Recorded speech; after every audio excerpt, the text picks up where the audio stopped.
अखिलेश यादव जी इस प्रदेश के मुख्यमंत्री रह चुके हैं और उन्होंने काफी काम किए हैं। तो निरहुआ एक नाचने गाने वाला आदमी वो उनकी टक्कर ले रहा है, तो ये तो बहुत एक हंसी की बात है। मैं हंस भी नहीं सकता इस बात पे कि इस तरीके की बात कर रहे हैं कि हम उन्हें टक्कर देंगे। तो कहीं से कहीं तक ये तो बेसिर पैर वाली बात है, इसमें कोई तथ्य नहीं है, कोई बातों में कोई मजा नहीं है। लेकिन कहीं ना कहीं जनाधार उनके पास है, तभी तो बोल रहे हो अखिलेश यादव जनाधार जी। उनका नहीं है, जनाधार वो बीजेपी के दम पे बोल रहे हैं। तो अगर लड़ना है तो निर्दलीय लड़े, तो बीजेपी के दम पे बोल रहे हैं वो तो। अब बीजेपी वाले अपने आप को ये समझ रहे हैं कि हम शेर हो गए, हम बोलने वाले हो गए, हम करने वाले हो गए, हम काम करने वाले होंगे। मैं आपको एक चीज बताता हूँ इसी बात पे कि जो तजुर्बा होता है ना, तजुर्बा वो पढ़ के किताबों में नहीं मिलता तजुर्बा। और हर चीज पढ़ने से नहीं आती। जो हम सीखते हैं ना, जो अपनी नाकामियों से, अपनी हार से, जो चीज हम ना कर पाए उससे हम बहुत कुछ सीखते हैं। हमारी सरकार 27 साल हो गए हैं कांग्रेस को, करीब 30 साल हो गए हैं, जो यूपी में नहीं है। तो हमारी टक्कर हम देंगे 2024 में। जिस तरीके से इनका गठबंधन, हमारा इंडिया गठबंधन हुआ है अखिलेश जी के साथ मिलकर के, हमारी पार्टी आप कहाँ प्रधानमंत्री। चला पाएंगे? आप बात कर रहे हैं कांग्रेस की।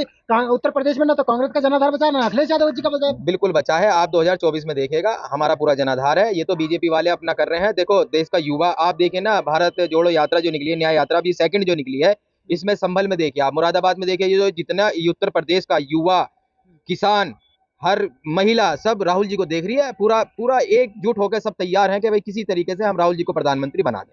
लेकिन जिस तरीके से बीजेपी की तरफ से कहा गया था कि मंदिर, राम मंदिर बन गया, अब कृष्ण मंदिर बनेगा, तो यादव समुदाय तो केवल बीजेपी के पास जाएगा, तो इसमें ना तो अखिलेश यादव के पास है, ना राहुल गांधी के। देखिए ये लोग जो है राम मंदिर पे, मंदिर मस्जिद पे, ये जो लोग करते हैं राजनीति करते हैं। मंदिर बना अच्छी बात है, मस्जिद बने अच्छी बात है। मंदिर मस्जिद की बात देखिए ना, हम करते, हम सेकुलर आदमी हैं, ना हमें करनी आती ना हम करते। मंदिर बना अच्छी बात है और बनना भी चाहिए। ये उस लोग, वे लोग हैं जो मंदिर बना करके वोट लेना के जानते हैं। ना हम इस पे कुछ कहते, ना हम इस पे बोलते। वो धार्मिक मामला है, उस पे ना तो किसी को बोलना चाहिए। ये तो यहाँ के लोगों को सोचना चाहिए। अब आप देखिए गाड़ी चलती है उसमें जय श्री राम लिख देते हैं लोग। तो क्या आप जब गाड़ी पे लिख दे, जब ही हिंदू कहलाएंगे? अब आपको ये आइडेंटिटी देनी पड़ेगी, अपना वेरिफिकेशन देनी पड़ेगी कि हम हिंदू हैं या मुस्लिम हैं। जो हम हैं, हम हैं। हमारे देश में हर चीज देखिए, हमारे देश की यहाँ धरती देखिए, पेड़ देखिए, यहाँ की ये हर चीज ये है कि हमें खींचती है अपनी ओर, आकर्षित करती है। अगर हम एक दूसरे को धर्म के नाम पे, जाति के नाम पे बांटते रहेंगे, जो बीजेपी सरकार है इसी चीज से तो जीत रही है। लेकिन मोदी जी तो पूरा परिवार, पूरे देश को परिवार मानते हैं, लेकिन आप बात कर रहे हैं कांग्रेस की। कांग्रेस तो खुद एक परिवार की पार्टी है। परिवार उनका देश नहीं है, परिवार है उनका अडानी अंबानी। अब आप कल ही देखिए, कल अंबानी की शादी में वो मार्क जुगलबर्ग आया और 1 घंटे के लिए इंस्टाग्राम फेसबुक खत्म हो गया, बंद हो गया। जिन लोगों पे कि बताया जा रहा कि हैक हो गया, ये हो गया, वो हो गया। अबे जब तुम पे एक सोशल साइट ही ना संभाली जा रही, तुम देश संभालने की बात करते हो? तुम तो खत्म हो चुके हो।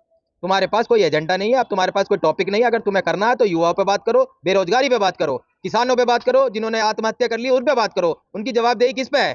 कौन कौन देगा इसकी जवाबदेही? इन्हें देनी चाहिए, प्रधानमंत्री को देनी चाहिए। अगर देश का किसान अपने हक में मांग रहा है तो उसे क्यों नहीं देते हो तुम?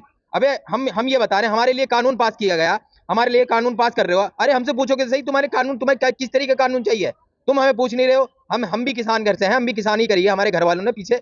तो तुम्हें हमें ये पूछना चाहिए कि हम ये कर रहे हैं जी, अब तुम्हारे लिए ये देंगे हम। कोई भी एक्ट तुम लगा रहे हो या कोई भी तुम हमारे लिए कोई भी पास कर रहे हो, एमएसपी भी या कुछ भी ये लागू कर रहे हैं, तो कम से कम किसान को बिठा के बात तो करो। तुम अपनी तरफ से तुमने थोप दिया।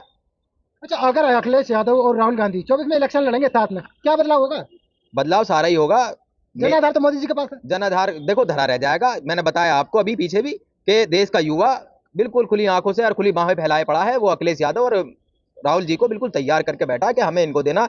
और पूरा वोट इंडिया गठबंधन को आएगा, बीजेपी कहीं नहीं है। आप ये देखिए ना, कितने लोगों के टिकट कटे हैं। गौतम गंभीर ने नहीं लड़े चुनाव, क्योंकि उन्हें पता है कि पार्टी अब कुछ नहीं रही, पार्टी पे अब कुछ है नहीं, मुद्दा नहीं। राम मंदिर के नाम पे इन्होंने वोट लेने के लिए बात करी। अब ये देखिए, किसी भी तरीके से इनके पास कोई एजेंडा नहीं बचा। किसान किसान है, किसान आत्महत्या कर लिए। अब मोदी जी की गारंटी है 400 पार है। देखो, कहने के लिए तो कुछ भी कहता है, जब तक आदमी ना लड़े ना आए, तो जब तक नहीं, क्या कहते मोदी हैं? जी ने जितना वादा किया पूरे करा, पूरा किया नहीं। तो वादा क्या करा? 2 करोड़ नौकरी की बात करी मोदी जी ने। क्या करे मोदी जी? 2 करोड़ की नौकरी ना दे पाए। बात करी उन्होंने कि मेड इन इंडिया बना देंगे इसको। मेड इन इंडिया बने तो अंबानी अडानी अडानी बने, और कोई ना बना। जो जो बड़े, आपने अभी बात करी परिवार की, कि परिवार है, परिवार इनका जो है ना, बड़े बड़े उद्योगपति हैं। अब आप ये देखिए, कोई भी इंसान, यहाँ जीएसटी लगी, आप यहाँ कारोबार देखिए, खत्म पड़े हैं लोगों के काम कारोबार। आप समाज में जाइए, व्यापार में जाइए, खत्म पड़े, बिल्कुल जीरो। लेकिन मध्य प्रदेश के मुख्यमंत्री हैं मोहन यादव, वो उत्तर प्रदेश में आए, वो यादवों की बात करते हैं, लेकिन कांग्रेस तो करती नहीं भैया है। ये कितने दिन से आगे, ये कितने दिन से आगे? यादवों में नेताजी मुलायम सिंह जी थे, उनका चलता है और उन्हीं का नाम रहेगा। ये तो देखो, इनके बारे में मैं कुछ कहना चाहूंगा, आज यहाँ भागे आज वहां भागे, इनके बारे में कोई बात ही नहीं है। हमें नेता थोड़ी बनाना किसी के बारे में, क्या हमें तो अपनी बात करनी है, राहुल जी की बात करनी है। हमारे राहुल जी ने जो है इंडिया गठबंधन किया है और अखिलेश यादव जी को साथ लिया है, तो कुछ सोच समझ के बहुत तरीके से इन्होंने राजनीति को देखते हुए। दोनों पार्टी हैं, एक परिवार की पार्टी है, और वो मोहन यादव ये कह रहे हैं, मध्य प्रदेश के मुख्यमंत्री, कि मुझे गरीब को मोदी जी ने मुख्यमंत्री बना दिया, तो यहाँ कैसे बन जाएंगे? गरीब को ना किसी को बिठा लो, गाजियाबाद में कितने गरीब उन्हें उठा के बना दो लेकिन मुख्यमंत्री। कांग्रेस नहीं बनाती ना समाजवादी पार्टी तो बनाती है। अभी उत्तर प्रदेश में मैंने आपको बताया ना, 30 साल पहले यहाँ थी सरकार लेकिन और राज्य में तो है, कहीं देश में उदाहरण तो नहीं है। भूपेश बघेल जी बनाए, उनको बनाया था, छत्तीसगढ़ में बनाया उन्होंने, छत्तीसगढ़ में जो बनाया है भूपेश बघेल जी बनाए। तो कार्यकर्ता को उन्होंने देखो किसी भी तरीके से राहुल जी ने हर चीज को देखते हुए काम किया है, ऐसी बात नहीं है, उनको नकार नहीं सकते हम। लेकिन कहा जाता है कि जो जातिवाद है सबसे ज्यादा, वो कांग्रेस में ही है। नहीं, गलत बात। कांग्रेस जातिवाद नहीं करती, कांग्रेस जो है धर्म की बात नहीं करती, ये तो सेकुलर पार्टी है। हम भी करीब करीब 15 साल हो गए, तब तो मेरे दाढ़ी मूछ भी ना थी, अब तो मेरी हल्की हल्की सफेद भी आ रही है। जब से हम राजनीति कर रहे हैं, हमारे यहाँ तो कांग्रेस में सेकुलर पार्टी है, इसके गलत बात है, ये तो है ही नहीं। लेकिन मोदी जी और बीजेपी जो कहती है एक परिवार की, और राहुल गांधी को जिस नाम से पुकारा जाता है, तो वो कहीं ना कहीं सच्चाई होगी, तभी तो मोदी जी बोल रहे हैं। देखो, कहने को वो कुछ भी कहते हैं, राहुल जी ने तो उन्हें गले भी लगाया। उस इंसान को तो ये भी नहीं लगा, प्रधानमंत्री होते हुए कोई इतना बड़ा आदमी राहुल जी अब हमारे उठ करके उन्हें गले लगाया कि मैं, तुम नफरत फैला रहे हो, मैं मोहब्बत बांट रहा हूँ, तो उन्हें तो गले लगाना चाहिए था, वो तो गले भी नहीं लगा पाए। और बात करते हैं परिवारवाद की, बात करते हैं कांग्रेस की, बात करते हैं बीजेपी की, तो तुम पहले ये बात सोचो, सबसे पहले इंसानियत आती है, तुम इंसानियत पे कितने हो।